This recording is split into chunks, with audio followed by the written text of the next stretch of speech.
kabar Lur? Handi di sini bertepatan dengan saya membuat vlog ini. Ini adalah malam tahun baru yang mana berarti besok adalah tanggal 1 tahun 2021. Ini saya sekarang berada di luar, di depan kolam burayak, dan di samping sana ada kolam indukan. Sekarang lagi hujan makanya agak berisik.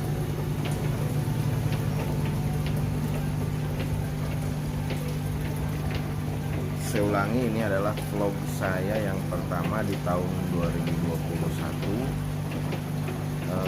Pertama-tama saya ingin mengucapkan terima kasih banyak atas support dari subscriber saya yang sebanyak 47 orang. Masih sedikit, namun kalian adalah support saya. Kalian adalah orang yang membuat saya bersemangat sampai detik ini untuk membuat konten, meskipun konten saya kurang menarik dan memang karena malas ngedit. Namun di 2021 nanti saya berjanji bahwa akan saya perbaiki semuanya, kecuali yang ini pun gak akan saya edit seserius mungkin karena memang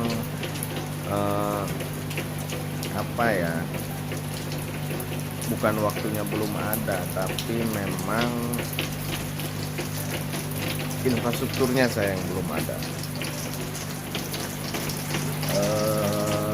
Yang pertama itu saya ingin mengucapkan terima kasih, dan yang kedua adalah saya juga berterima kasih kepada yang menonton meskipun belum subscribe, baik yang menyukai video saya atau yang tidak menyukai video saya.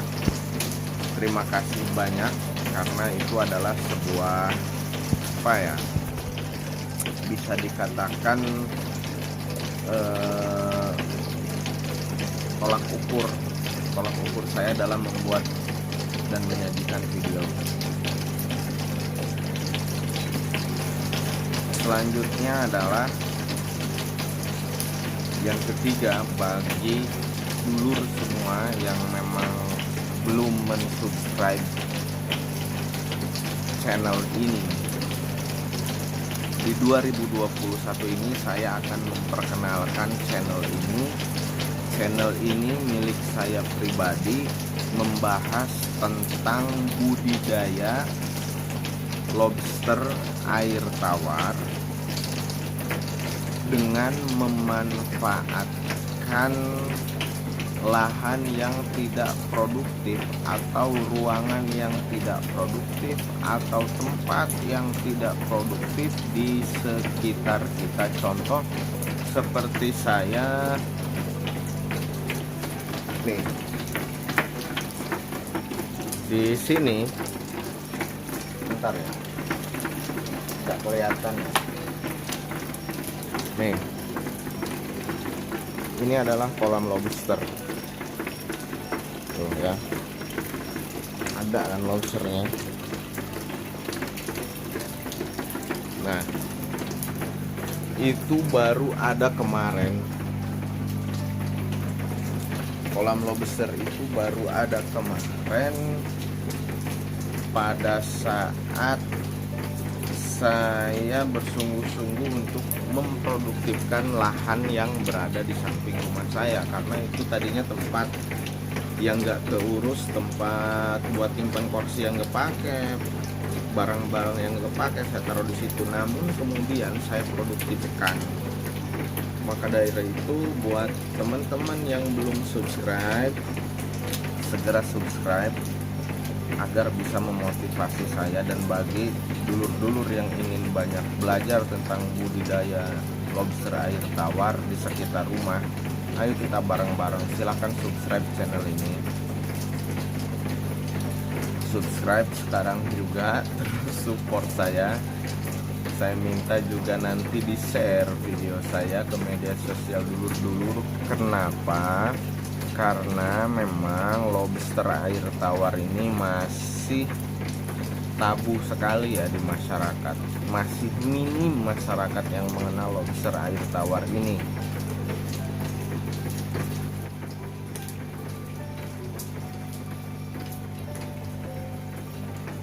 Jadi saya ulangi, sangat minim sekali masyarakat yang mengenal tentang lobster air tawar. Jadi silahkan share video ini agar masyarakat mengenal lobster air tawar, karena banyak konten yang berkaitan dengan lobster air tawar.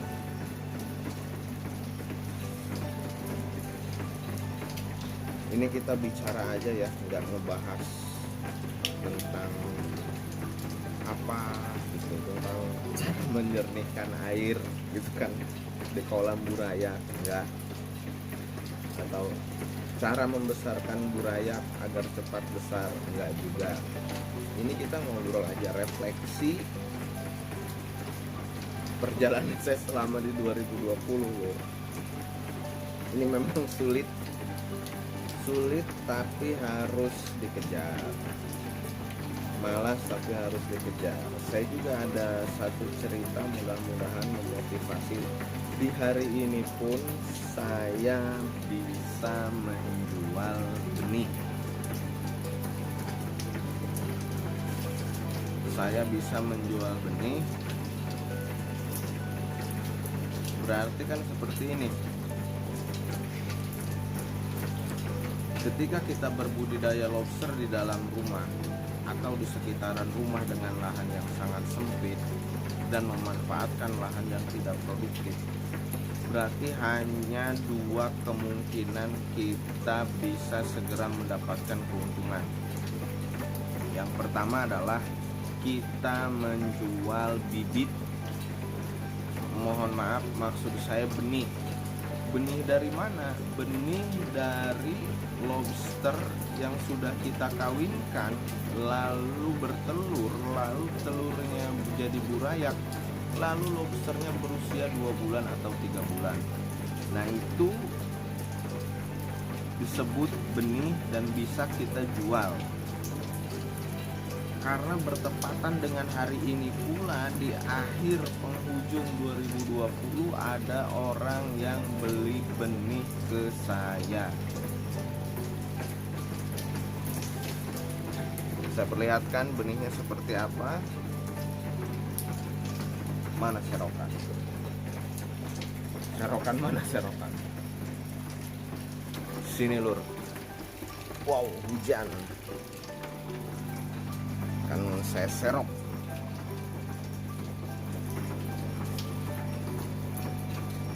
Nggak dapet. Bentar ya, mohon bersabar. Ngobrol-ngobrol doang nggak apa-apa kan. Ngevlog.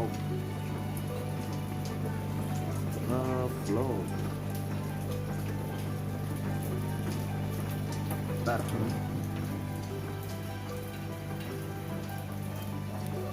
Ada mie.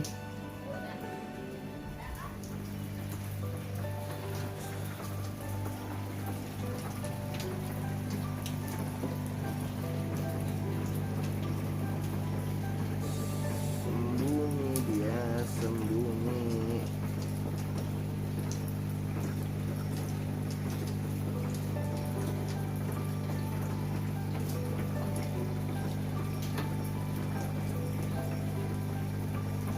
Tadi sih ada. Nanti saya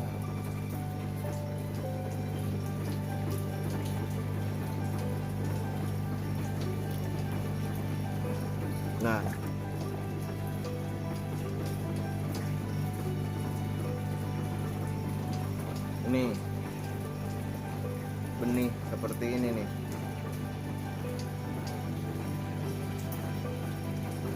Susah sekali fokusnya dia.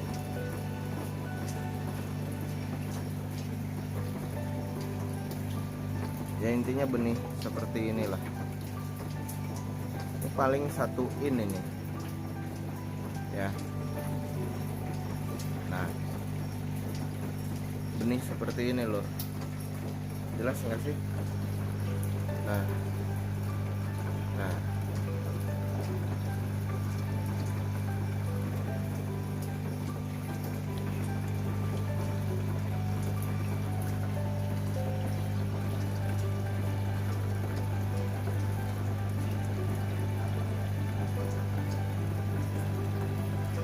inilah kurang lebih 1 inch benih tersebut. Dan bagaimana kok orang bisa beli benih ke saya? Karena saya sering update status di WA. Kalau kata orang-orang itu snap WA. Jadi saya update status, lalu mereka bertanya, benihnya dijual nggak? Saya bilang dijual. Akhirnya saya menjualkan benih itu, dan uangnya nggak akan saya pakai sih, akan saya taruh. Itu penjualan pertama loh, akan saya jadikan motivasi uang itu, gitu ya. Yang pertama adalah menjual benih. Lalu yang kedua adalah menjual indukan.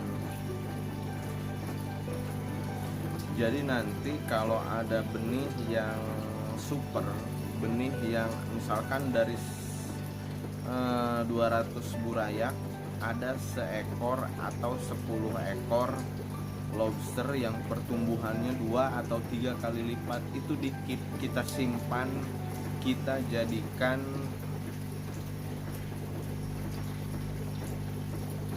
bibit, kita jadikan sebagai bibit unggul atau bisa dibilang indukan super.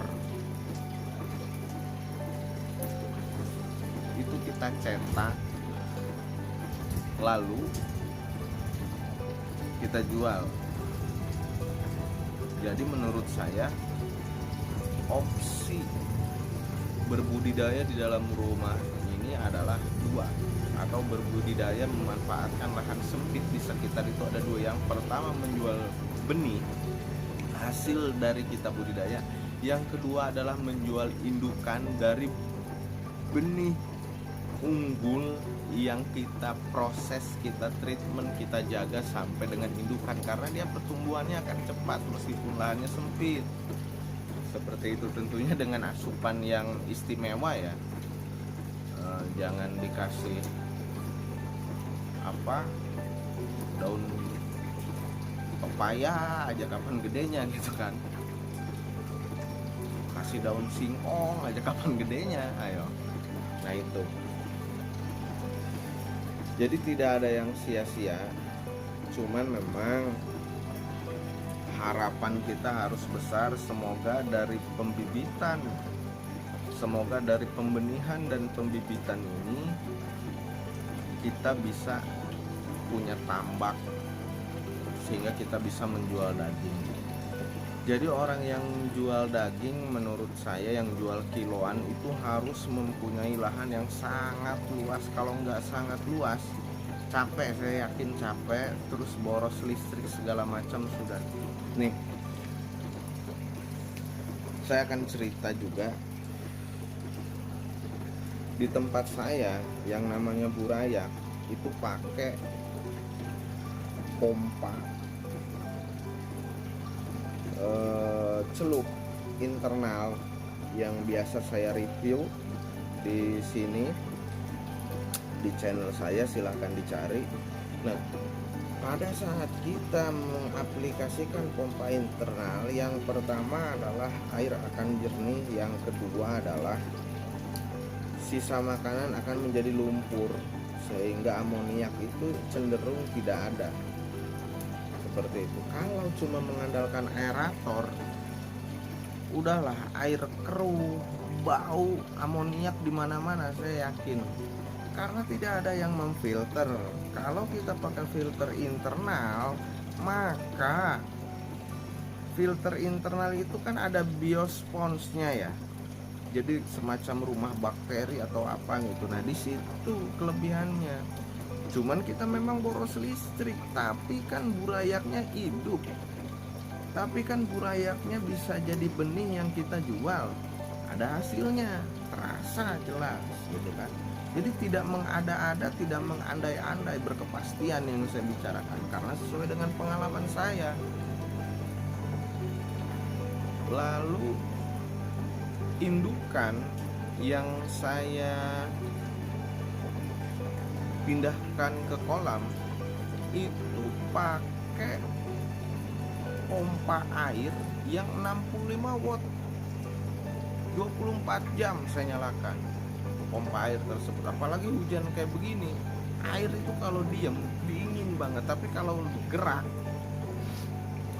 dingin tapi nggak banget gitu. Lalu selanjutnya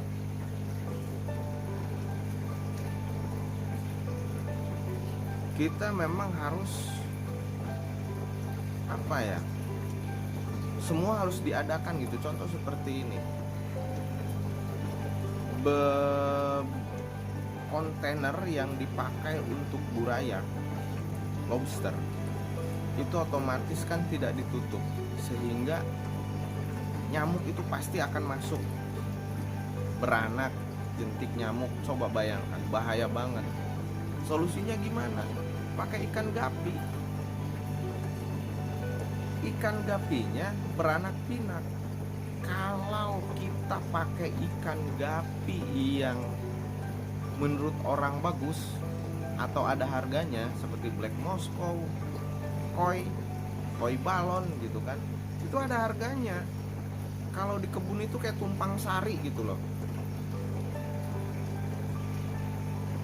Jadi mudah-mudahan ya penjualan gapi nanti bisa menutupi beban kita bayar listrik gitu kan, karena kita pakai pompa air. Lalu ikan moli fungsinya adalah sebagai lumut, sebagai pemakan lumut. Ketika ikan moli tersebut berjodoh, beranak loh, saya udah ada 6 anak ikan moli dari 1 jantan dan 2 betina. Coba yang gold itu, yang balon. Kalau yang bukan balon gak saya hitung deh, karena ngejualnya juga saya bingung. Kalau yang balon kan koi gold balon, moli gold balon nih gitu kan, masa 1001 gak ada yang mau orang.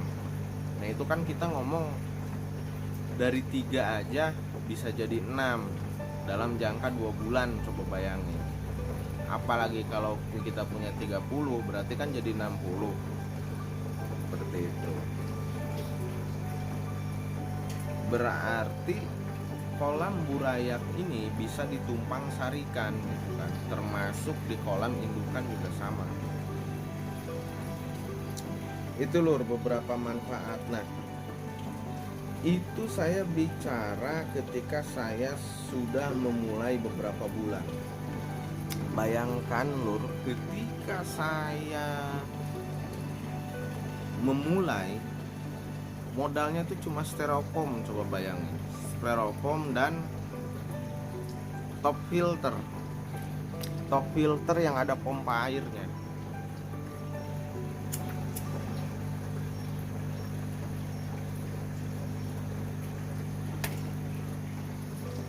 Top filter yang ada pompa airnya itu sekitar 16 watt.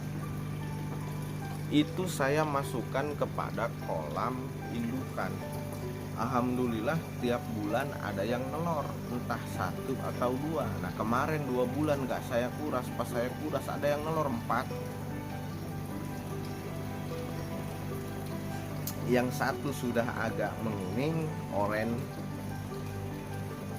Yang 3 masih hitam dan agak kehijauan. Itu di styrofoam loh. Jadi untuk memulai juga nggak sulit-sulit amat sih. Mau enggak doang. Hanya tinggal mau atau tidak, itu saja sudah. di 2021 ini, nanti kan ini di upload di 2021. Nah, di 2021 ini saya juga minta kepada dulur semua untuk mensupport saya, dan memang di 2020 kemarin saya agak bosen, namun saya lakukan penyegaran di 2021 adalah seluruh kontainer saya keluarkan. Jadi taruh di luar rumah, tadinya kan di dalam rumah semua. Lalu dan kolam juga, kolam saya pakai sekarang. Proses pembuatannya juga sebulan lebih saya lakukan sendiri karena memang hujan, kolamnya jelek. Cuman kan hujan, mau di semen hujan, mau di semen hujan, gitu. Gagal lagi. Seperti itu.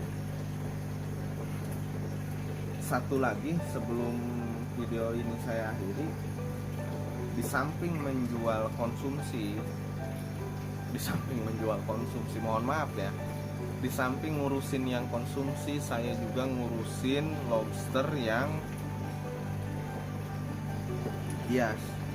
Saya punya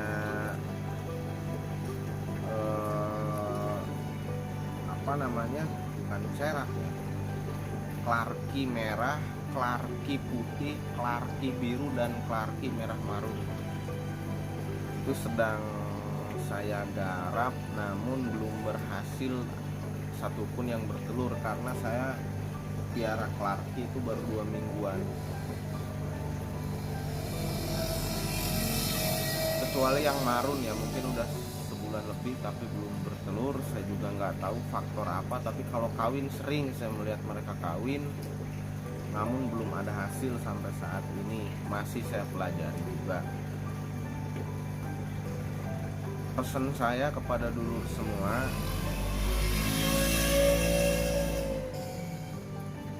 saya ini kan kaum rebahan, males banget ngapa-ngapain. Cuman memang saya cinta sama istri saya. Iyalah, cinta sama istri saya, maksud saya cuman saya cinta sama binatang, sehingga ada komitmen di situ dari lubuk hati saya yang paling dalam. Saya niat akan saya urus betul ini binatang piaraan, sehingga alhamdulillah dibalas oleh mereka dengan cara yang kita harapkan. Mereka berkembang biak dengan baik, meskipun di awal-awal saya gagal karena memang saya otodidak ya. Otodidak, kuncinya komitmen lah, harus komitmen.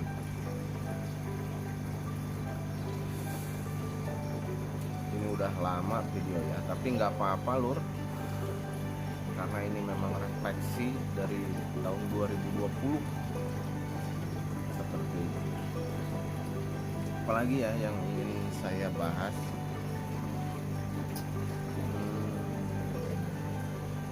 segitu aja sih. Terima kasih banyak ya yang sudah mau menyempatkan waktunya melihat video ini. Handi di sini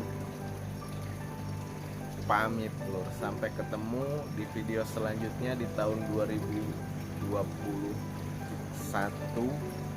Tetap semangat.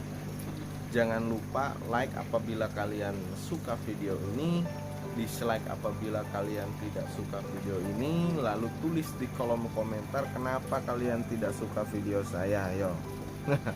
Lalu di share ya, di share agar masyarakat mengenal betul lobster air tawar, sehingga kita dicari-cari lur sama orang. Mereka akan beli lobster ke kita karena memang kita budidaya sendiri dan mereka percaya terhadap kita. Seperti itu.